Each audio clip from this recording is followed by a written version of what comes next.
চতিয়াৰ ঐতিহাসিক বীৰাংগনা মূলাগাভৰু মৈদামত মেডাম মেফি উদযাপন চতিয়াৰ বীৰাংগনা মূলাগাভৰু মৈদামত আহোম জাতীয় মহাসভাই কেন্দ্ৰীয়ভাৱে অনুষ্ঠিত কৰিলে মেডাম মেফি পুৱাই হোৱা পতাকা উত্তোলন কৰে আহোম জাতীয় মহাসভাৰ সভাপতি সুন্দৰজ্যোতি লাহনে পতাকা উত্তোলনৰ পিছতে পূৰ্বপুৰুষসকলক স্মৰণ কৰি পূজা আৰম্ভ আহোম জনগোষ্ঠীয় লোকসকলৰ অনুষ্ঠানত নদুৱাৰ সমষ্টিৰ বিধায়ক পদ্ম হাজৰিকা আৰু বিশ্বনাথৰ বিধায়ক প্ৰমোদ বৰঠাকুৰে অংশগ্ৰহণ কৰে 1532 চনত হোৱা ডিকৰাই মুখৰ ৰণত মোগলৰ সেনাপতি তুৰ্বকৰ বিৰুদ্ধে যুঁজি দেশৰ হকে প্ৰাণ আহুতি দিছিল বীৰাংগনা মূলাগাভৰুৱে আৰু মূলাগাভৰুৰ সমাধিক্ষেত্ৰ চতিয়াৰ চলাখোলাত এই স্থানতে আছে বুলি বিশ্বাস কৰে অঞ্চলৰ ৰাইজে মৃত্যুৰ পিছত বীৰাংগনা মূলাগাভৰুক চতিয়াৰ চলাখোলাত সমাধিস্থ কৰা হৈছিল বুলি অঞ্চলটোৰ ৰাইজে বিশ্বাস কৰে আৰু এই মূলাগাভৰুৰ মৈদাম ক্ষেত্ৰতে আজি আহোম জাতীয় মহাসভাই কেন্দ্ৰীয়ভাৱে অনুষ্ঠিত কৰিছে আহোমসকলৰ পবিত্ৰ মেডাম মেফি ইতিমধ্যে অসম চৰকাৰেও এই মৈদাম সংৰক্ষণৰ বাবে 40 লাখ টকা ঘোষণা কৰিছে বুলি স্থানীয় বিধায়ক প্ৰমোদ বৰঠাকুৰে জানিবলৈ দিয়ে এই অনুষ্ঠানভাগ আহোম জাতীয় মহাসভাই ইয়াত পতাৰ সিদ্ধান্ত গ্ৰহণ কৰাৰ কাৰণে চতিয়াৰ এগৰাকী সন্তান হিচাপে মই তেখেতসকললৈ বিশেষভাৱে ধন্যবাদ জ্ঞাপন কৰিছোঁ আৰু লগে লগে এই যে মূলাগাভৰু মৈদামৰ স্বীকৃতি বিচাৰি এই অঞ্চলৰ ৰাইজে যি দাবী জনাই আছিলে আৰু আহোম জাতীয় মহাসভাৰ প্ৰচেষ্টাত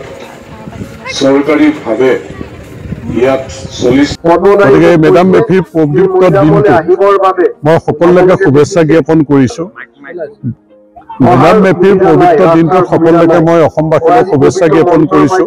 আৰু বিশেষকৈ আমাৰ আহোম জাতীয় মহাসভাই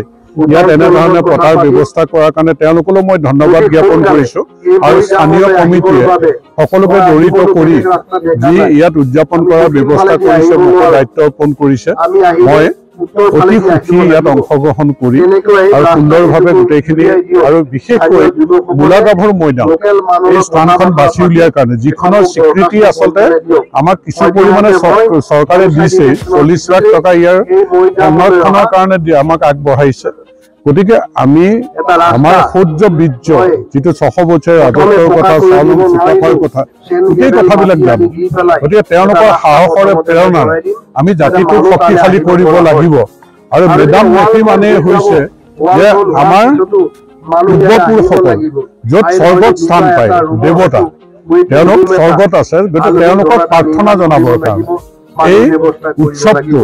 আহোম ধৰ্মীয় উৎসৱটো উদযাপন কৰি আহিছে বছৰি বছৰি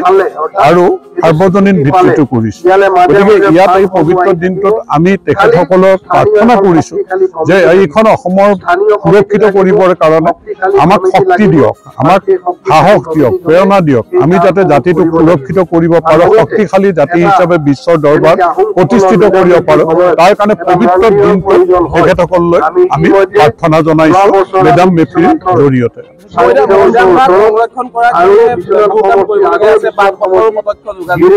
তাৰ কাৰণে আমি বিশ্বনাথ সমষ্টিৰ বিধায়ক ডাঙৰীয়াক তেখেতকো কৈছোঁ তেখেতৰ ওপৰত আমি কৰিম আৰু চৰকাৰ দৃষ্টিগোচৰ কৰিছোঁ চৰকাৰে ইয়াত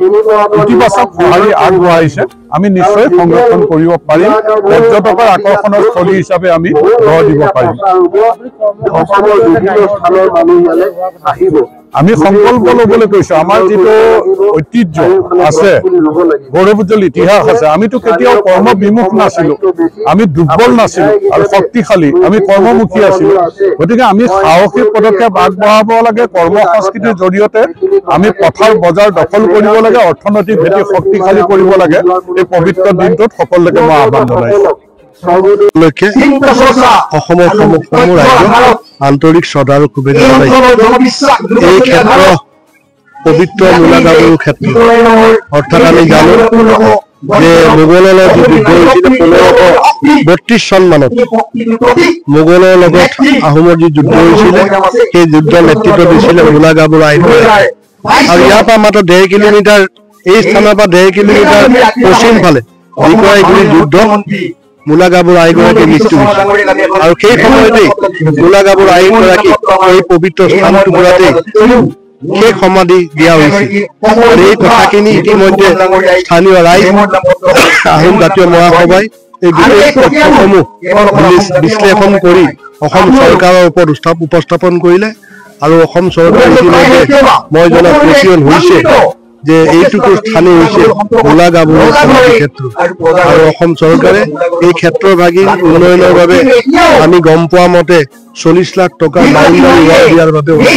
দিছে ৰাইজে মোক জনাইছে এই ক্ষেত্ৰলৈ আহিবৰ বাবে যাতায়াতৰ ব্যৱস্থা নাই ৰাস্তাৰ সুবিধা নাই গতিকে মই আয়ুক্তগৰাকীৰ লগত কথা পাতি সোনকালে আমি এটা ৰাস্তা আমি নিৰ্মাণ কৰি দিম যাতে স্থানীয় ৰাইজ এই স্থানলৈ আহিব পাৰে আশা ৰাখিছো ইয়াৰ জৰিয়তে যি এই অসমীয়া যে বৃহত্তৰ সংস্কৃতিৰ আমি মূলা গাভৰুক আমি আগবাঢ়িব পাৰিম অসমৰ বিভিন্ন অঞ্চলৰ মানুহ এই স্থানলৈ আহিলে পুনৰ আপোনালোকক ধন্যবাদ জনাই মোৰ বক্তব্য